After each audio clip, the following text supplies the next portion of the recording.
हमारे भारत देश में किन्नर या फिर जिन्हें हम तृतीयपंथी कहते हैं, उन्हें बहुत सम्मान दिया जाता है।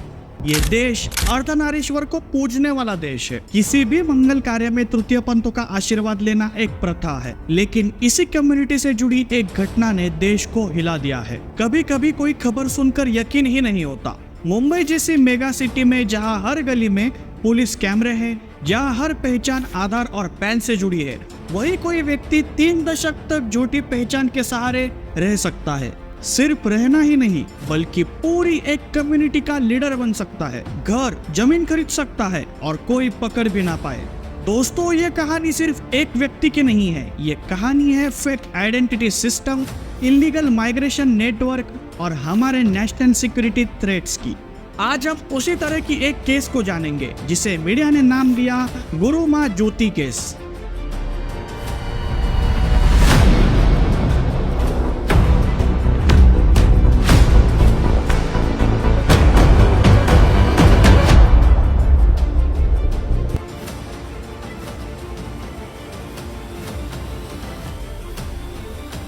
चौबीस मार्च 2025 को मुंबई पुलिस ने शिवाजी नगर और गोविंदी इलाके में एक बड़ी कार्यवाही की।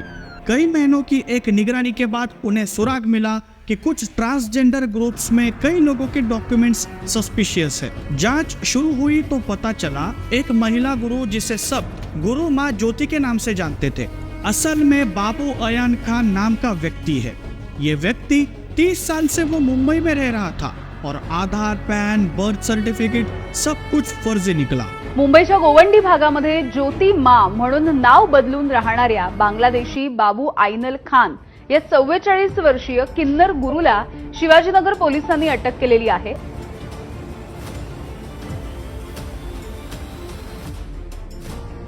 पुलिस ने जांच में पाया कि मुंबई के रिफाक नगर, गोवंडी और देवनार इलाकों में 20 से ज्यादा प्रॉपर्टी उसके नाम पर है।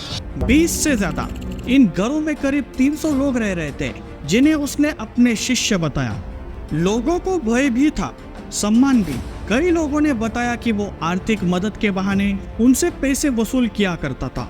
कुछ लोगों को नौकरियों का लालच तो कुछ को ठिकाने का भरोसा दिलाकर इस नेटवर्क से जोड़ा गया। तिच्याकडे अनेक घरं आणि प्रॉपर्टी देखील असल्याचं दिसतंय।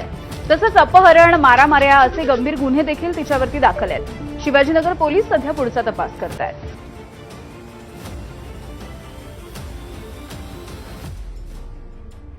जांच आगे बढ़ी तो सामने आया कि ये मामला सिर्फ मुंबई तक सीमित नहीं था। सुरक्षा एजेंसीज को मिला कि ये कई लोग हैं जो बांग्लादेश की सीमा के रास्ते से गैर कानूनी तरीके से भारत में आए थे। मुर्शिदाबाद, कोलकाता के कुछ इलाकों में फर्जी दस्तावेज बनाने के रैकेट चल रहे थे। वहीं से बर्थ सर्टिफिकेट और स्कूल लिविंग सर्टिफिकेट बनाकर ये लोग भारत में घुसे थे। इसके अलावा आधार और पैन कार्ड भी इनसे बरामद किए गए। फिर इन लोगों को माइग्रेशन वर्कर्स, डोमेस्टिक हेल्प या फिर भीख मांगने वाले के रूप में अलग अलग शहरों में भेजा जाता था। बाबू अयान खान का ऑपरेशन बहुत संगठित था। वो लोगों को रहने की जगह देता, फिर उन्हें अपने ग्रुप का हिस्सा बनाता और हर महीने कलेक्शन लेता। भीख मांगना, छोटे काम करना, कभी कभी अवैध गतिविधियों में शामिल होना, इससे आमदनी होती थी। जितनी कमाई उसका एक हिस्सा गुरुमा को देना जरूरी था। यानी ये पूरी तरह से एक इकोनॉमिक नेटवर्क बन चुका था। पुलिस के हिसाब से हर महीने लाखों रुपयों का कैश घूम रहा था।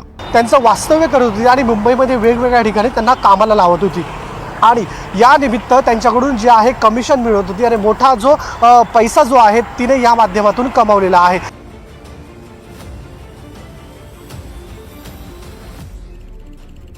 जब पुलिस ने अचानक रेड की तो शुरुआत में उसने अपने दस्तावेज दिखाए। आधार, पैन, बर्थ सर्टिफिकेट सब भारतीय नाम से थे, लेकिन फॉरेंसिक डिपार्टमेंट ने जांच की तो पता चला सब फर्जी है। इसी के साथ मुंबई पुलिस ने इमिग्रेशन एक्ट, पासपोर्ट एक्ट और फर्जी के केस में इसे अरेस्ट किया। अब जांच चल रही है कि क्या इस नेटवर्क का कनेक्शन अन्य राज्यों से भी था।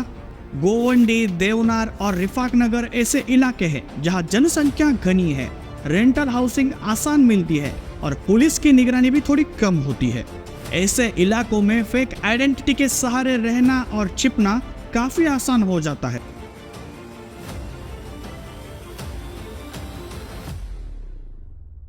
Tata institute of social sciences की रिपोर्ट और कई स्टडीज बताती है कि पिछले कुछ सालों में महाराष्ट्र में बांग्लादेशी और अन्य इलीगल इमिग्रेंट्स की संख्या बढ़ी है। ये मुद्दा सिर्फ धर्म का नहीं है, वो तो है ही, लेकिन इसके अलावा नेशनल सिक्योरिटी का भी है। फेक आईडी के सहारे लोग मतदान सूचियों में नाम जुड़वा लेते हैं, सरकारी सुविधाओं का फायदा उठाते हैं और कई बार लोकल क्राइम नेटवर्क से जुड़ जाते हैं। केंद्र सरकार ने 2021 में बीएसएस की ऑथोरिटी बढ़ाकर सीमा के अंदर 50 किलोमीटर तक का तलाशी और अरेस्ट का अधिकार दिया। एनआरसी और सिटीजनशिप वेरिफिकेशन जैसी नीतियां इसीलिए महत्वपूर्ण है ताकि जो लोग कानूनी प्रक्रिया के बिना भारत में आए हैं उनकी पहचान हो सके। लेकिन राजनीतिक मतभेद और स्थानीय हित अक्सर इन कार्यवाही को धीमा कर देते हैं। दोस्तों, इस केस से एक बड़ी सीख मिलती है। हमारा देश तेजी से डिजिटल हो रहा है, लेकिन अगर आधार से लेकर मतदाता सूची तक फर्जी आईडी बन सकती है तो ये सिर्फ साइबर इश्यू नहीं बल्कि नेशनल सिक्योरिटी के लिए चेतावनी है। बांग्लादेशी घुसपैठियों की मदद से भारत में दंगे किए जाते हैं। इलीगल इमिग्रेशन या फेक डॉक्यूमेंट बनाने वाले लोग सिर्फ कानून का उल्लंघन नहीं करते, वो देश की इकोनॉमी, सोशल ऑर्डर और सिक्योरिटी सबको कमजोर कर देते हैं। इसीलिए जरूरत है सख्त कानून की, मजबूत डेटा वेरिफिकेशन की और सबसे महत्वपूर्ण हर नागरिक की सजगता की। और इसी तरह के केसेस को रोकने के लिए एनआरसी लाना भी जरूरी बन जाता है।